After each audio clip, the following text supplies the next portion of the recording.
Welcome back to Inherited Dawn, a One Piece podcast. We are breaking down Chapter 125, Candle Champion. And what a title. We get one of the most absurd, ridiculous, and somehow terrifying villain power-ups I've ever seen. But the real story here is the absolute last-second, down-to-the-wire teamwork. It's not just one person stepping up. It's a whole chain reaction of desperation and trust. Everyone fails. Every individual plan is thwarted. Every hero is brought to the brink of death. And the solution, when it finally comes, is not from a single brilliant idea, but from a desperate collaborative effort cobbled together by the most unexpected combination of people. It's a beautiful illustration of synergy. It's the kind of chapter that reminds you why this crew is special. They're not just a collection of strong fighters. They're a unit that's more than the sum of its parts. If watching them pull victory from the jaws of defeat is your kind of thing, you're in the right place. Maybe make sure you're following the pod so you don't miss the moment they finally knock these Baroque Works guys into next week. Let's start with the one crew member who isn't currently about to be turned into a decorative wax figure. Right, Sanji, Mr. Prince himself. He's been waiting on the going merry, being the good lookout he is, but it's been too long. He's got that classic Sanji intuition kicking in, that sixth sense he has, especially when it comes to Nami or Vivi. Something's wrong. He calls out for them and gets only silence in return. And then he stumbles upon it, a giant, bizarre house of wax in the middle of a prehistoric jungle. It's so out of place, so clearly unnatural. You just know the gears are turning in his head. The cigarette is probably dangling from his lip, his one visible eye narrows. He has no idea what he's walking into, but he knows it's a bad sign. He's the cavalry and he doesn't even know it yet. He just thinks he's looking for his crewmates who are probably just lost. This is the unaccounted for variable. It's a theme we see time and again. The villain thinks he has all the pieces on the board. Mr. 3 has this perfect trap, this little stage play of death he's created. But he has no idea the crew's cook is about to come kick the door down. He based his entire plan on the intel he had, and that intel was incomplete. He's not just the cook, he's the blackleg. But yeah, for Mr. 3's plan, he's a ghost. He doesn't exist. And that's always when the Straw Hats are most dangerous. When you underestimate them, or even worse, don't even know one of them is there. Remember Arlong? He had no idea Sanji was out there, single-handedly taking out the fishmen in the water. It's his signature move, the stealth operative. It highlights a consistent flaw in Baroque Works' methodology. They rely on intelligence and numbers, but they lack imagination. They can't conceive of the sheer chaotic loyalty that binds the Straw Hats. They assume that if you trap 4 of them, the 5th one is irrelevant. A fatal miscalculation. Meanwhile, back at the main event, the mood is grim. So grim. Mr. 3 and Miss Valentine are just gloating over Luffy, who is stuck to the ground by Mr. 3's wax. They're telling him to just accept that his friends are dead, to give up. The psychological element is so pronounced with these agents. It's not enough to defeat their bodies. They seem to need to crush their spirits. They're telling Luffy that his effort is meaningless, that his belief in his friends is a weakness that led to their demise. That's the one thing you don't say to Luffy. You don't tell him to give up on his crew. That's like telling the ocean to be dry. It's a fundamental misunderstanding of who you are dealing with. You can punch Luffy, you can blow him up, you can try to drown him, but the one thing that will always make him get back up is threatening his friends. These guys just push the big red enrage Luffy button and they don't even know it. And this is when Mr. 3 decides to put on his grand finale. He's not content with a simple victory. He needs a spectacle. He creates a massive suit of wax armor around himself, the Candle Champion. Bro, this thing is ridiculous in the best way. It's like a giant toy robot made of candle. It's got the big chunky fists, the massive blocky shoulders, the whole deal. It looks like something a kid would draw, you know? But because we've seen him about to execute Zoro, Nami, and Vivi with that same wax, it's also genuinely menacing. Oda is an absolute master at that. He walks the line between goofy and terrifying like nobody else. It speaks so perfectly to Mr. 3's personality. He's not a brawler, he's an artist. He calls his power sculpture. This isn't just a power-up for him, it's a performance piece, a mobile art installation designed for murder. The name itself, Candle Champion, is so theatrical. He even wants Miss Goldenweek to paint it, right in the middle of everything. He turns to her and is like, hey, can you add some color to my murder robot? That tells you everything. He's not thinking, how do I win this fight efficiently? He's thinking, how can I make my victory more aesthetically pleasing? His priorities are completely out of whack.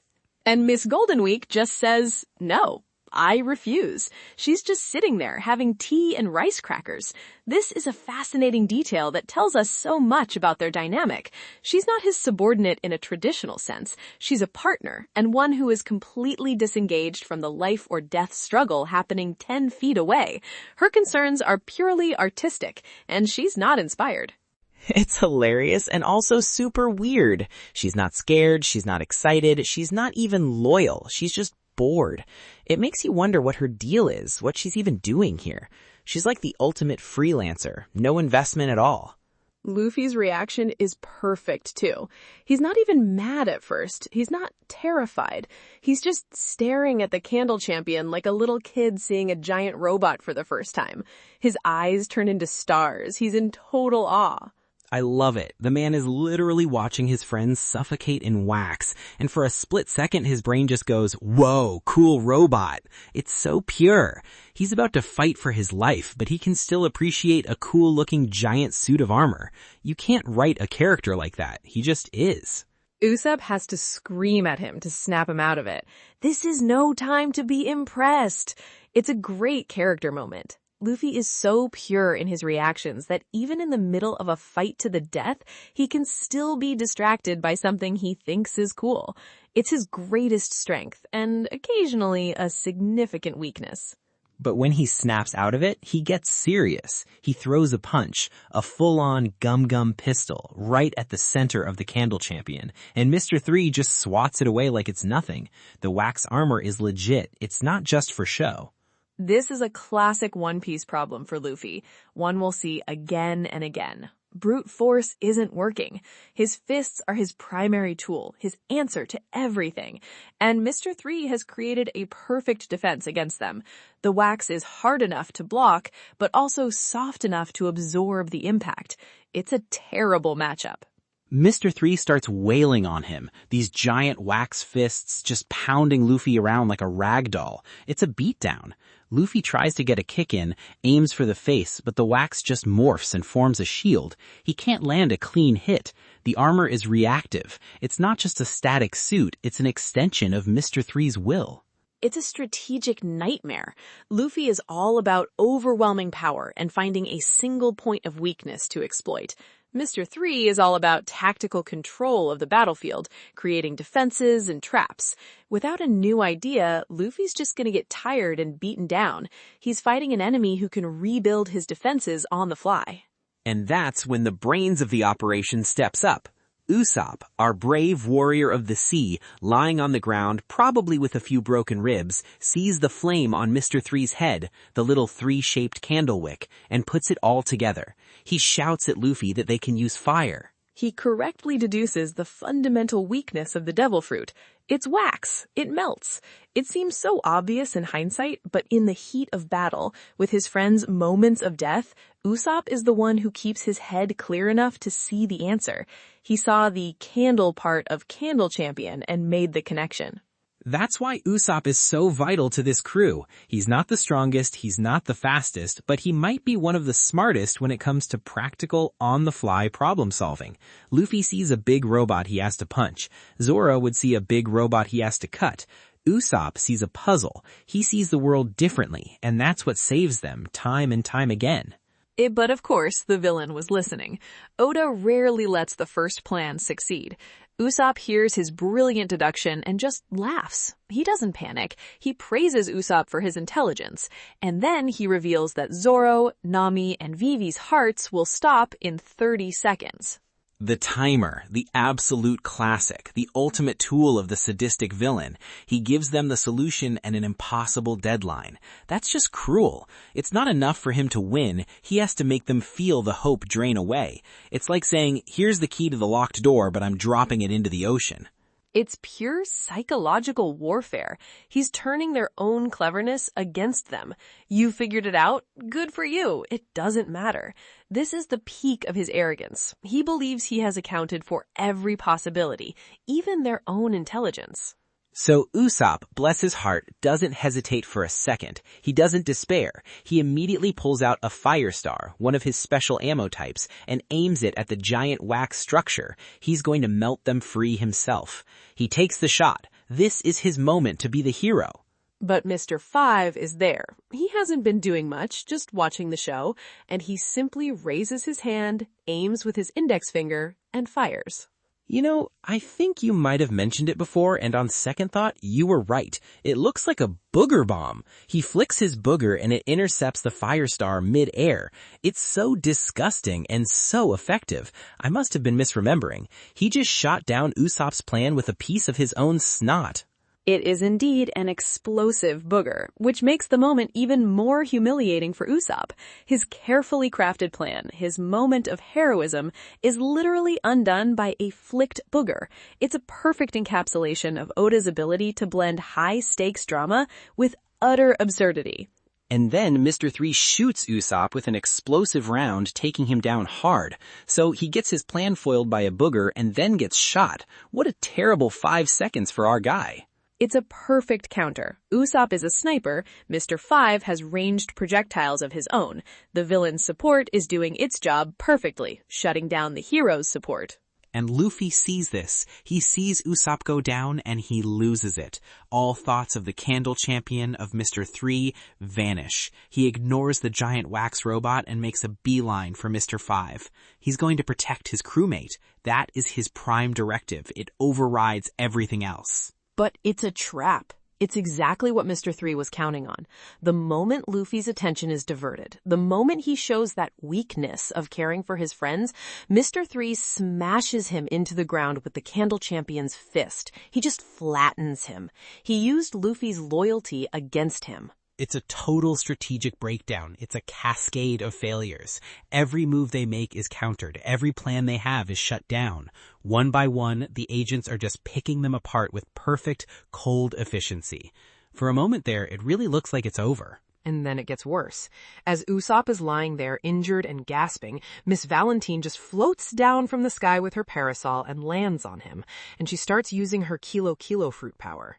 This is where I got genuinely angry reading this chapter again. This is pure evil. She just sits on him and slowly increases her weight, talking to him the whole time. She's crushing him. It's not a quick attack, it's torture. She's relishing it, smiling as she does it. She's literally and figuratively pressing the life out of him. It's a horrible, personal, and intimate kind of violence. She's close enough to whisper to him while she kills him.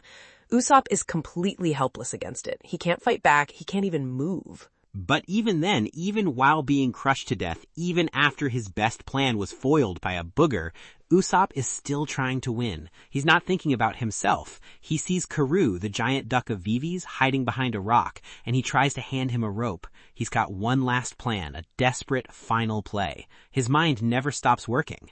Karoo, the bravest duck in the world, sees the look in Usopp's eyes. He understands. He grabs the rope and just takes off, a look of sheer terror and determination on his face. He knows he has to do something, even if he doesn't know the full plan. Of course, Mr. 5 sees this too. He starts shooting at Karoo, firing his explosive boogers as the duck is running for his life, weaving around the explosions. It's absolute chaos. Everyone is down. Everyone is being attacked. The clock is ticking down to 0. The wax is hardening. This is the moment of complete despair. Luffy is pinned under wax, Usopp is being crushed to death, Karoo is under fire, and the wax trap is seconds from completion. By all logic, by all strategic analysis, they have lost. The villains executed their plan perfectly. But logic doesn't apply to Monkey D. Luffy. He gets up. He rips the wax, trapping him off the ground, a huge slab of rock and earth with it, showing off his insane brute strength.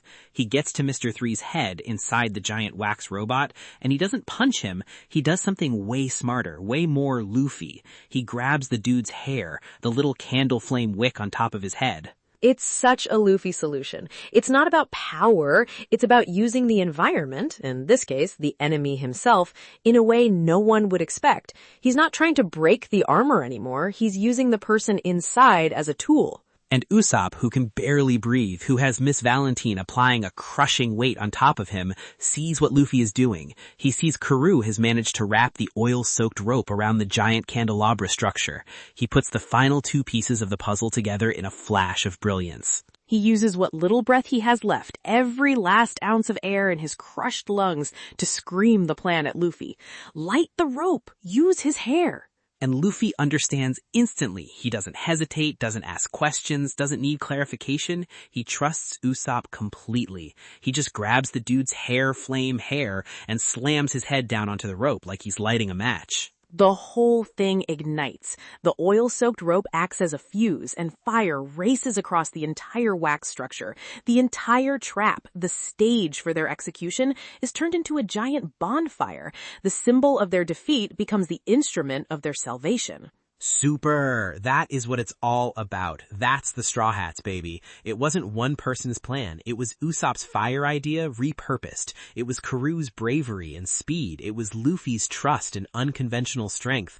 All of it coming together in the last possible second. That's how the Straw Hats win. They don't just overpower you, they out-teamwork you. It's a beautiful sequence, narratively and visually. Each of them had a piece of the solution, and none of them could have done it alone.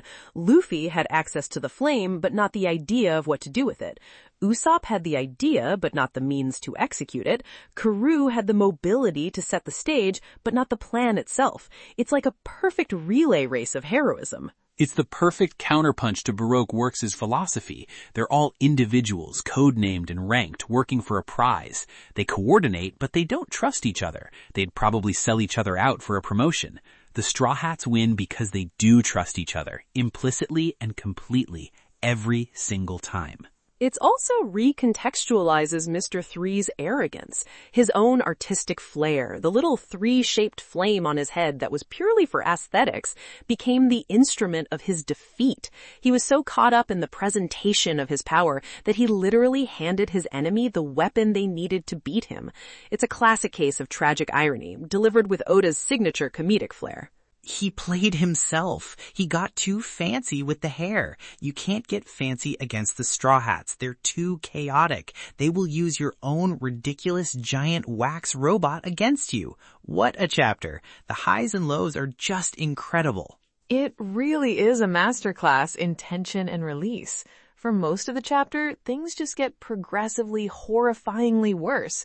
And then the solution comes together in a flash of desperate inspiration in the final few pages. I swear, Usopp's intelligence is one of the most underrated weapons in the entire series. When it comes to thinking outside the box under pressure, he's second to none. This is an A-tier Usopp moment. While he's famous for his sniping, his real superpower is his brain. His plans are often convoluted and rely on trickery, but here it was simple, direct, and brilliant. Use the enemy's fire, use the oil, use the duck. It's genius born of pure desperation. Speaking of genius, Oda's author comment this week was about a staff member who is a super sculptor and can make a realistic cockroach out of putty, and Oda is begging him to stop because it's freaking him out. That feels oddly appropriate for a chapter where the villain is a sculptor who makes a giant, horrifying wax man. The creative energy, both brilliant and slightly disturbing, is clearly overflowing in that studio. I bet Oda saw the putty cockroach and thought, I can make something even weirder, and thus the Candle Champion was born. He saw his assistant's art and decided to one-up him with Galdino. It's a plausible theory. Okay, this chapter has set up a massive turning point. The trap is literally on fire. The villain's perfect plan is in ruins. The tables have turned, but it's not over yet. The wax still has to melt, and Mr. 5 and Miss Valentine are still standing, and they look pretty mad that their masterpiece is on fire. And Miss Goldenweek is still just sitting there, unbothered, having a snack. Yeah, we gotta talk about her. But before we get to predictions, if you love seeing Usopp pull a genius plan out of thin air at the last second, let us know what your favorite Usopp moment is in the comments. I feel like this one has to rank pretty high for me. It's just so pure. It's definitely up there. Okay, predictions for chapter 126. What do you see happening? My first thought is about Sanji. The final panel is the whole thing going up in flames. It's a massive bonfire in the middle of the jungle. Sanji is nearby. I predict he arrives on the scene right as this giant wax structure is burning to the ground. He's going to see the fire, see everyone on the ground injured and exhausted, and completely misunderstand the situation. So he'll think he's too late, or that a different, even more powerful enemy attacked and caused this destruction. Exactly. He'll probably fly into a rage, ready to avenge Nami-Swan and Vivi-chan, only for them to start emerging from the melting wax, confused about why he's screaming about their heroic sacrifice. It feels like a perfect setup for a classic Sanji gag amidst the chaos, a moment of levity before the next phase of the fight. I can see that. My first prediction centers on the immediate aftermath. The structure is on fire, but I don't think the wax will just vanish instantly. I think Mr. 3 will be instantly knocked out from the impact of Luffy slamming his head into the post, but the wax encasing Zoro, Nami, and Vivi will start to melt slowly. The next immediate challenge will be getting them out before the hot, molten wax burns them or they suffocate. Oh, so it's not an instant win. The fire just starts another, different timer, a get them out of the burning wax timer. That's so stressful. I love it. Precisely. The fight with the main villain might be over, but the rescue is not. It keeps the tension high and focuses the next few moments back on the crew members who were taken out of the fight early.